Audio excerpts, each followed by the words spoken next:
Yo, it's your man with a plan, Martial Arts here. Here to talk about the weirdest Persona game I've ever played. And that has to be Tokyo Mirage Sessions. And for those who don't know what Tokyo Mirage Session is, it is basically, well, when it was originally announced, it was supposed to be SMT Crossfire Emblem. And I think some things happened to it along the way in the middle of development, and it just ended up being into like Atlus. They just threw that Atlus and gave them, I think, certain amount of requirements, and they just were like, do what you want with it. And you know, people were really hype about this game. They were really hype about this game because it was literally like two of the most the biggest RPG. I would say two of the biggest RPG franchises that weren't Final Fantasy. And what came out of it surprised everyone. And in this video, I'm going to pretty much talk about my experience with this game, Tokyo Mirage Sessions, and just in general how I feel about it. And did it hit the mark, or was it a complete failure, or was it just completely weird? And I kind of like to start with that. So I played through all of Tokyo Mirage Sessions all the way through, and I gotta say, I'll start with the characters. It's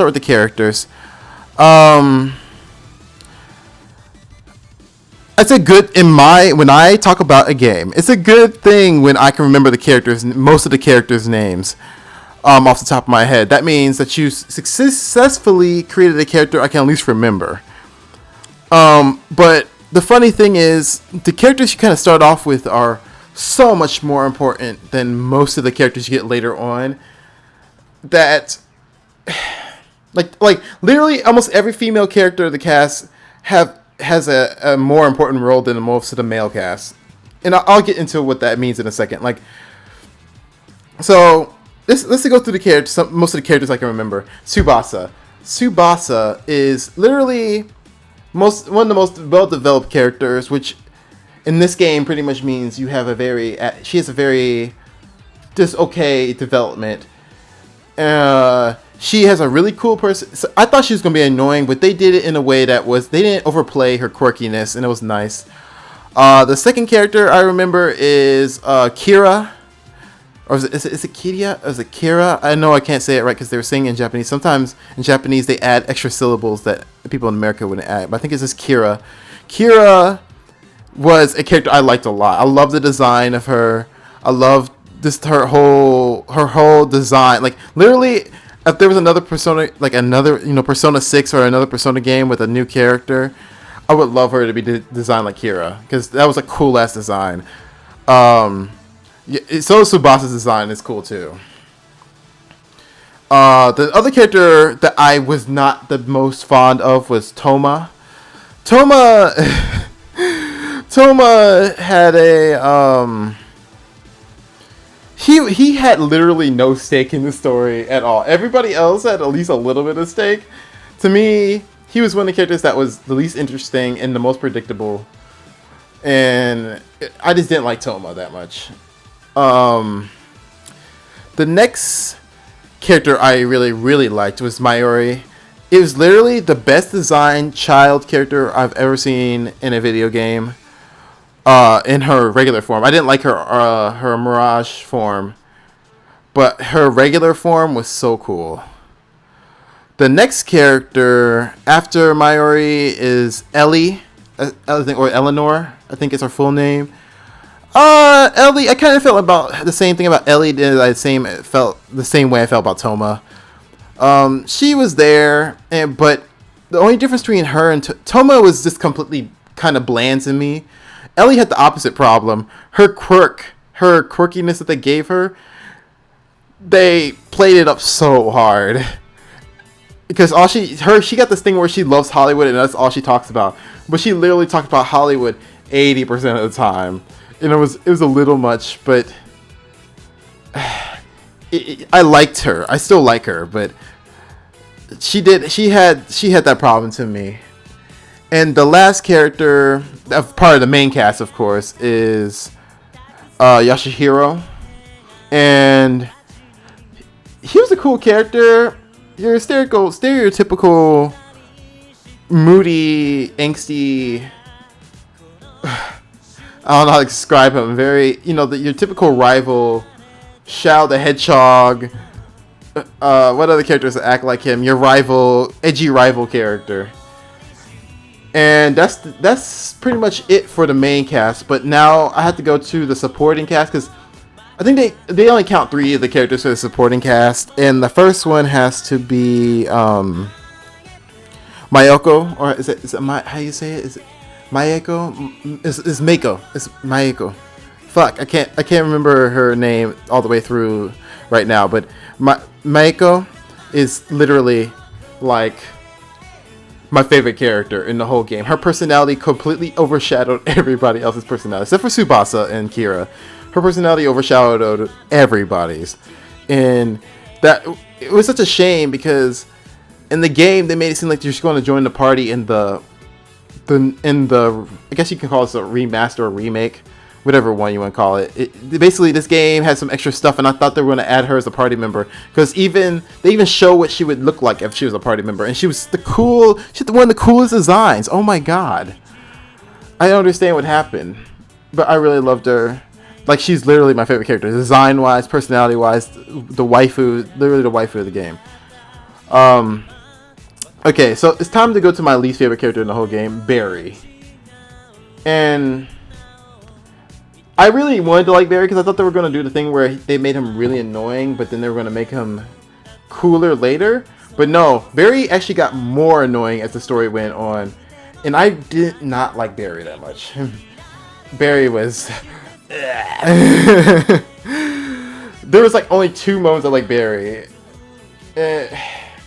I just didn't like Barry. He was a weird otaku that wasn't an otaku, but it was just weird. And Tiki. And as you guys know, if you know me as for Fire Emblem, I love Tiki. And they gave her younger personality, and it was still cool. I liked it. I liked Tiki. And her design was, like, especially they had when they did different outfits for her, designs were all fantastic for all her outfits. Because you can change your outfits in the game. So yeah, I pretty much went through all the characters and how I feel about most of them. And the next thing I want to go through is the design of not of the combat, but of the game. Like, how's the UI working? Is it convenient for you? Are the dungeons, hardy? Are they weird? Are they frustrating? And I'm going to kind of go through that. And I kind of want to go through the dungeon part first. I'm going through this is the biggest negative of the game to me. Like, this is literally make or break for me. And it almost broke me. That's how bad this issue was. So, the design of the dungeons. I've never played it. This game literally has some of the worst designed dungeons I've ever played in an RPG. And I've played a lot. I don't understand what they did to it. I don't understand why the dungeons in this game hurt me like this. They literally hurt me. And I'm going to get into some details. Like, okay. So, I think there's about 8 or 9 dungeons in the whole game. Plus, I think the extra one they added. So, tell me why... I'll give you an example, then I'll explain on it. So, I think the third dungeon is the one where you go against the cameraman. And in this dungeon, it has this mechanic, if you run in front of the cameras, it sends you back to the beginning of whatever, I think it's in 2 or 3 parts, the dungeon. It'll send you all the way back to the beginning of that part that you're in. So, the thing is that, number one, on paper that sounds ridiculous. But no, it's a lot more ridiculous than you think it is. Because, and it's kind of going to go into some other point I'm about to say later, but this game just loves to waste your time. In this dungeon, if you run in front of the camera, it sends you all the way back, and you could have spent 20 to 30 minutes try and explore the part that, you know, get to the next section, to the section 2 or section 3. And if you run in front of the camera by accident, or you don't have the right abilities to make sure it glows where the camera can get you, it will send you all the way back to the beginning. And you'll be like, okay, what's wrong with that? The random encounters. Not the random encounters, but it's not random, but this is how the encounters work in this game. They are so frequent. So, on top of the... And I'm going to go into detail. I had to go into a little detail to talk about the dungeon design.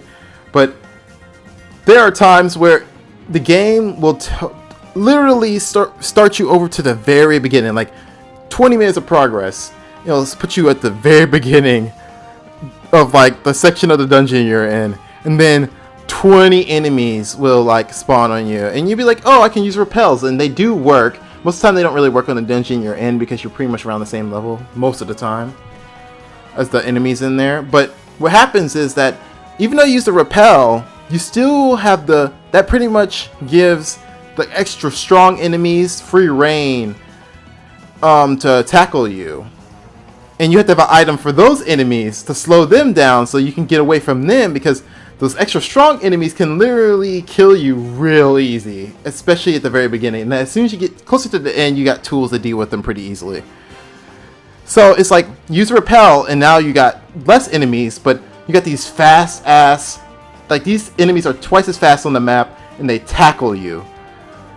So it just feels like sometimes the game punishes you so hard for understanding their very, very, very vague hints on how to deal with the dungeon mechanics. So the dungeons are super frustrating. This is the worst part of the game, I gotta say, is the dungeons. And the next point is it's a little negative too. So I'm not. This is not a negative rant video. I swear it is not. It's not. But I have to.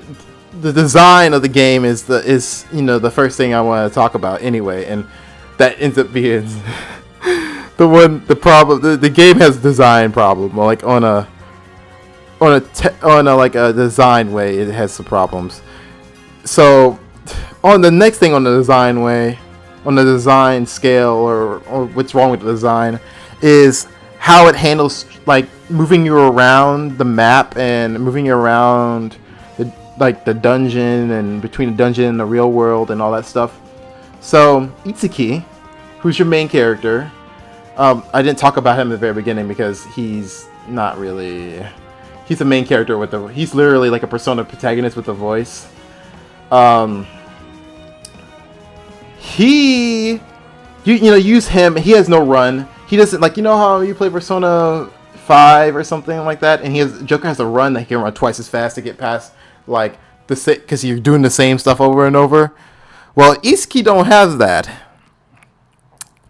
So you're wondering, okay, the area must be small. They are, but you have to go back to the same area so many times, and he runs so slow. On top of that, there's also the fast travel. Really kind of I don't even think they really have fast travel at all, really. Like, it's literally like an old school video game where you literally have to physically go everywhere that the game tells you to go. They will never teleport you, even if it makes sense to. It will never teleport you to exactly where you need to go. So you'll spend a nice, like, I swear to God, I spent like at least 5 hours moving myself around when it could have just been like, or 5+ hours moving myself around. And they could have just had some fast travel options, or when the quest started, they just take me to the location they're at. Which is the next thing I want to talk about. On top of that, like, the design of this game is complete garbage. Like, the technical design. The UI. How the UI works and how the world works. It's garbage. So, what happens is that, so when you want to start a new side mission, or do you have something that comes up, the phone will tell you everything. But the thing is that the phone doesn't tell you everything right away. It'll wait. Sometimes it'll wait like a nice minute or 2 or 5 minutes to actually give you the message that something else is available for you to do, like another side mission or side quest or you need to pick something up. So literally, there's been times where I'll run around the world for a nice minute or two. I'm like, what the hell do I need to do? And then be like, Pootik! And they'd be like, oh, you need to go to the studio. It's marked on the map now. And I'd be like, why would you do this to me?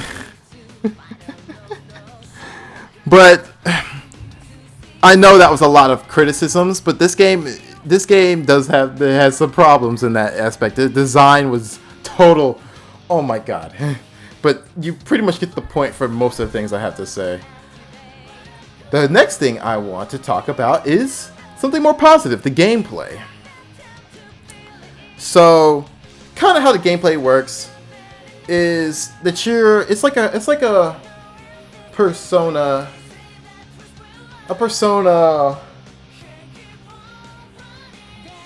how to explain it? A Persona X. It's basically Persona. It's basically Persona's battle system. There's not really that much Fire Emblem anything in it. Only thing that's Fire Emblem like is that addition to the regular weaknesses that every Persona, like you know how they have in Persona, all the physical weaknesses are all the different weapon types from Fire Emblem. And kind of how battle starts is that you merge with your Fire Emblem counterpart, which I know I haven't got to that, but I'm going to talk about that with the story because that's its own bag of things. But you merge with your persona, but with your Fire Emblem counterpart into your mirage form, and you do battle very Persona-like, and the goal is that you need to get off a session. And a session is basically a combo attack. So example, like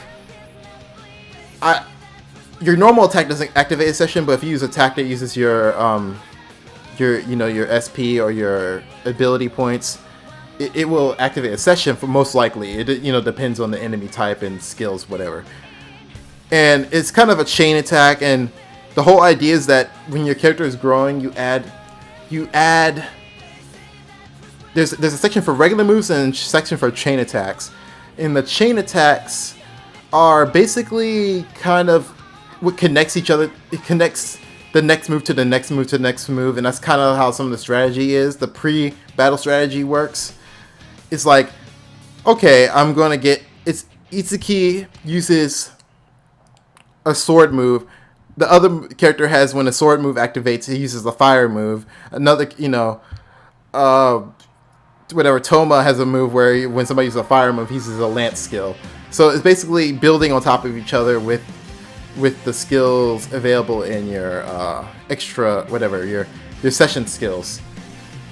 And it's a really cool battle system. It feels really nice. I do gotta say, sometimes you do feel like you wish you had one more person because you have so many characters to choose from. Like literally, you have 7. I think 7. Let me say 1, 2, 3, 4. Like I think around 7 characters. And if they did add any more characters for the second part from the Switch version, you would have had like 8 or 9. But the battle system was really nice. It only got repetitive a little bit at the very final end of the game. It was like sometimes you were just like, God, just let this enemy die. But it was satisfying. No matter what battle I had, it was satisfying. It felt like you won for real. Like you meant to win. And that was amazing. But there is one the big problem I have with the battle system, and it has nothing to do with the actual battle system. It has to do with it kind of connects to the UI problem I had earlier. But so the difficulty level. So on normal, it has SMT difficulty, and if you know about SMT, there's sometimes SMT games have times where the enemies just completely F you over. And I remember when I first started the game, I was going through the battle system. I didn't enjoy it the first 2 dungeons because I had it on normal. And I was very surprised when I changed it to easy, because I rarely play games on easy, but it was starting to irritate me just how the battles worked and how long they were doing on normal. Tell me why, when I changed it, the UI started telling me what level I need to be. It started giving me warnings before I went through doors. it started giving me like extra battle tips that I needed. Not like it tells you to do this and this, but it was giving me things that I was complaining about in the UI. Kind of like I was like, oh, this UI, you know, it's kind of garbage. It's not telling me anything. So tell me why that was locked in the easy mode. Like, I would like to know that I had to be level 57 to beat a boss when I'm level 47. Because I thought they just don't tell you that stuff. But they do if you're on easy mode. I don't know how that makes it any more difficult or any less difficult. But I enjoyed the game immensely by changing it on easy mode. 100%. But I gotta say, out of the whole combat system, the characters were so. The abilities did different. Like, they had these cool things. That's like, I almost forgot about that. That's like, the characters had their own abilities, and you get these through by doing side stories or side missions, or just even go through the main story. And it's kind of what varies up the combat, because you know, you have your super moves that you have a little gauge that has like at least 3 to 4. I don't know if it goes any higher. I think it's just 3 bars, and you can use a bar to 2 bars to do a super move, and it automatically activates a session no matter what you do, as long as it hits. But there's also these moves that are improv moves. So, as you know, because I haven't really got into it, these characters are supposed to be idols and stars. So it kind of, if you go through the side story and they have a certain song or a certain action they were doing, they will dress up as that character and do that action in a really cool, you know, flamboyant way. And it's one of the coolest things about the battle system, because it just works, and it automatically activates session. It's so good. It's so good. You know what? One more complaint while I'm on the top of my mind. I felt like the game did not give you the chance to use some of the most advanced techniques early enough. I feel like there was this thing where you use these finale attacks, basically, to keep on going through a session. And it felt like... I felt like it was like it's not until like this, maybe they had one for like the 4th dungeon or the 5th dungeon. And then the second to last dungeon, you had like about half of them, and then the last one you had all of them. And it just felt like you wish you had those later, like earlier in the game, because it just seemed like something that you would build up to and not just get all of them at once. But I understand why they did that, to give you a reward for doing people's stuff all the way through, but it was annoying. Also, in this game, they added all the side characters, those 3 side characters I talked about, they added them part of the session, which is really weird, because I think they put them in the mirage form, and it made it seem like if they had more time or they cared enough, they would have added Mayako and Barry as a actual combatant in combat. And it kind of makes me feel weird, because I feel like they designed, and I'll make that part of my conclusion, because I feel I like this game, but I'm really mixed on a lot of stuff. But we'll get to that in the finale. Hopefully, if I remember, I'll get to that in the finale. But next thing I want to talk about is the characters in the story itself. So now, we're going through everything that I did miss in when I was talking about my favorite characters. Yada yada yada. The characters in the story. So I'm going to talk about the side stories first, and then I'm going to get to the main story. The side stories were easily my favorite thing, like, about the writing in this game. Literally, the character, like, the whole game is basically talking about idol culture, like the side stories at least. The whole side stories about idol culture and the pressures that they put, that it puts on everybody. If it went into more detail, it would have been really interesting. So, like, good example, like, I'll just go through, like, a short examples. Like, Tsubasa's about social anxiety and being a star and having social anxiety. But it only goes through it for, like, one mission that talks about it. And she gets over it like that, which is, whatever. But you saw the darkness in the story for a second there, because it really was a problem for a second. But it just kind of, they just kind of don't go that deep with it. For Kira, it's talking about, you know, her trying to either live by her image or live by who she is, or live by both. And that was interesting. You know, that's something that most people in showbiz worry about or have problems with. They had one with Toma trying to, you know, inspire people to the best you can and get, you know, fulfill your promises being a star. And that was, it was kind of interesting to me. It was okay. You know, I fucking Toma is whatever to me. One that was really interesting was Ellie's supports with Itsuki.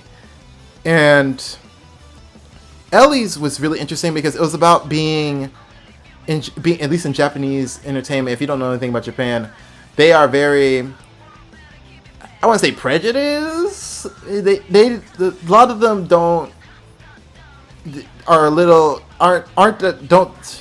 feel the best about people who are gaijins, or like some, you know, people who are foreigners or people who are mixed with foreigners. They kind of put them on a certain pedestal, either, you know, high or a little bit low. Either they do both. So that's why I can't really say they discriminate or not. But they talk about Ellie and how she really didn't fit in because people talked about how different she looked, being, you know, I think, was she Polish or she was I can't remember. I think she might have been Polish, and that's why she had blue eyes and blonde hair. And she was talking about how, like, that's why she's obsessed with Hollywood, is because, you know, she wants to be go somewhere that she's actually accepted, except for here in Japan, where she feels like she's an outsider, kinda. But hers was pretty consistent, but it did feel like they could have gone deeper in it, because it was really interesting with hers. She was talking about how she's biracial and stuff. That was cool. That was cool as hell, being Japanese and Polish. I want to say Polish, but it's probably not Polish. The other one that was cool, like, I mean, is there any more standouts?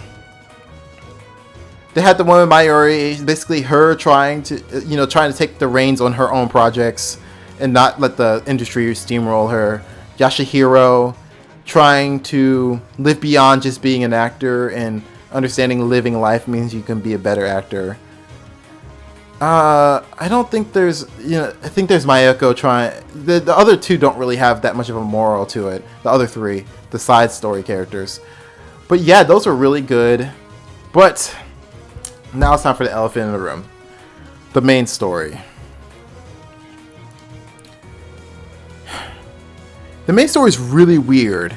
Because remember when I was talking about earlier how the main story is basically about Kira and, well, how Toma and Ellie didn't really have that much of a role in the main story. Really, the main story literally is about Itsuki, the main character, but it's really not, because he really doesn't even have a spotlight until like the very, very, very like last 30 minutes of the game. It's really about Tsubasa, like all the way through about Tsubasa. She's the main character. Kira, it's about Kira and Yashihiro, and in a little bit by Mayuri, but it's pretty much about those four main cast party members. And it feels like everybody else has got kind of shafted, like, oh, I'm here, like I'm just part of it, and just because. And it felt weird because even when I was playing the game, Mayuko, I was saying her name wrong. I'm so sorry. I'm probably triggering people because I love this character, and I was saying her name right until I started recording, and now I can't say her name right. But she actually has a character model for combat, like I said, and so does, Barry. Understandable, because he's not. He's supposed. There's a story reason behind him, but she has her own character model in combat, and it almost felt like they're going to. I was like, oh, this game needs another act just to round up the characters a little bit more, and I thought it was going to be her act. And her partner is theorized to be Olivia because she has a dancer outfit. I don't know. I might show a picture on screen if I can find one that's clear enough. I can show it on screen. but her outfit's really cool. And I was kind of disappointed on how they handled her. And how they handled the story in general in some ways, because they had a lot going for it, but it ended up just kind of going the cheap anime route. If you guys know the cheap anime route, when they're like, oh, this is really cool thing that came up, but I'm going to give you a really stupid explanation of why it's this way. And it's like literally an okay story. It's literally okay. It's between, it has Persona vibes, but it's really a Digimon story. Like, have you ever played a really old school Digimon game? It's literally that story. Oh no, these creatures invaded our world. And I'm going to get to that in a second too, because that's a big part of the thing, and if I don't talk about it, people will get mad at me. But these creatures invaded our world. We have to use them to help save it. And while still doing our hacker / whatever job, it's the same premise. And so this is where the Fire Emblem aspect comes in, because I'm finally talking about the Fire Emblem aspect. Chrom, Tharja, is it Darug? Darug? I haven't played Shadow Dragon in such a long time. I forgot. Whatever. Darug, Navar, caeda, and what was the last one I'm missing? Kain from the original Fire Emblem. It's literally has all the characters from the original Shadow Dragon and Awakening. It's literally about the Awakening and Shadow Dragon world. There's no fates. There's no anything. And of course, there's no three houses. There's an outfit for three houses though. And it's literally about like a typical crossover story. Characters fall from the sky. You know, the characters come by and not fall from the sky, but they basically invade the world. The main character saves the character from the other friend, you know, from Fire Emblem. They become friends and they become partners, and they transform together into their form, and they go along to save the world. And it's while doing performing arts, because the whole story is about performing arts, while saving people's performing arts, like basically their motivation to live. If they wanted to make it, they made it kind of cheesy sounding, but basically the motivation to be creative and to live. And they take it away from them. That's literally a story. And you're here to get them out of the world. And everything about it was so lackluster. Like literally when everybody left and separated, Itsuki was the only one there to watch Chrom leave. That was so weird. Like, oh, bye Chrom. Not gonna say bye to the others though. Have a nice life. Have a nice life, Itsuki. And it's like, it was just so whatever. I love this. I like this game a little bit, guys. I promise I do. So overall, you know what? I'll do design and like the actual like artist design of of everything, and then I'll get into what I feel about this game. I think the art design for this game is beautiful. You can see it was just so, like, the characters were so dynamic. Like, to me, the design was so cool. Like, of these characters, I almost hope they bring these characters back, and I wish they would even, oh my god, if they made a second one, I wish they made it so much better, because the character designer for these characters were so good. It was so good. The design of everything was so cool, and it was so colorful, and it reminded me of a Persona game. And it was just so good. The design of the game was so good. Oh yeah, and I almost forgot about the music. This is going to be a really short point I'm going to make, because it's pretty cut and dry how I feel about the music. I think that the battle themes for the game are really good. They are excellent. The idol songs that they have in there are just okay. And the hub world music is just awful. I don't know what they were doing. It's not awful, but it's just not inspiring, I would say it. It's just okay. So battle music, great, all amazing. You know, event music, I saw called event, or their idol songs are just okay, and some of them are really good. Like the tsubasa songs are all good. Kira songs are all good. Actually, Hero songs is okay. I don't think the rest of and Mayuri songs. I think some of she doesn't have that many songs. I think only I like the Raindrop Memory song. I think that's the only song I like. Everything else is whatever to me. So that's how I feel about the music. Now, to start closing this out, because I'm now going to be rambling if I go any longer. I see so many influences from the Persona franchise, from Persona 4, and honestly, you see hints of things that they used in 5, but like I said, a lot better. But I feel like it also had the major problems of the franchise of Persona 4 and 5 combined into this game, like every problem, and a lot of problems that they were remedied in both of those games in some ways. It's just like, I wish this game is literally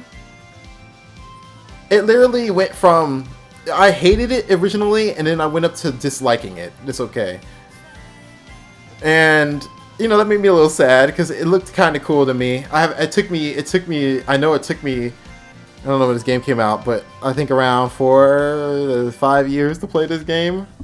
I don't know when this game came out. I think 16, I think. But you see so many influences from the Persona franchise, you almost wish that they could have balanced it out with some influence from Fire Emblem instead of just having the characters. And people are wondering, why don't you talk about the characters that much? The characters are literally the most stripped down versions of the characters from the game. And, I don't really know what to say much about it. Like, Tharja literally was like, she was just barely Tharja. So, I just wish the Fire Emblem aspect was a little bit more into the game, because it was literally a bad Persona game. It was literally a bad Persona game, which is actually a decent game, because Personas are so amazing that a bad Persona game is a decent game. It's not amazing.